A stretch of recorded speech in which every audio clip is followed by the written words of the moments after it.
তিনটা লোক নাকি আসলো মাস্ক পরে। তিনটা লোক এখানে কি করলো না করলো বলতে পারে না, ও তো ছোট মানুষ। ও বললো যে ভাই তিনটা লোক আসছিল মাস্ক পরে, কি করলো না করলো করে চলে গেল। 1-2 মিনিট পরে দেখে পিছন থেকে আগুন ধরতেছে গাড়িতে। আমার বাসায় আবার এখানে, আমি বাসার থেকে আবার দৌড়ে আসলাম পুরা গন্ধ পেয়ে। ওরা এসে দেখি এই গাড়িতে আগুন। স্বর্ণের আগে চাপাইছি এই সন্ধ্যা তো 5টা। আচ্ছা ঠিক আছে, তারপরে 5টার পরে আমি খাইতে গেছি বাসায়। আর খাওয়া দাওয়া করে একটু ঘুমাইছি, ঘুমানো উঠা দিই মালিক ফোন দিছে, গাড়ি জ্বলে গেছে। পরে দৌড়ে আইছি, আয়া দিই পুরো জ্বলে গেছে আমার গাড়ি। এইটা একটা বিচার চাই।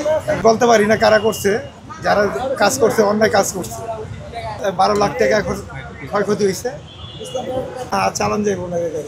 এইটা আপনার যে ক্ষতিটা করছে আমার সংসারে লাথি মারছে, আরে আমার সংসার অভাব ফেলাইছে, আর বিচার চাই। উচিত শিক্ষা দেওয়ার নেই।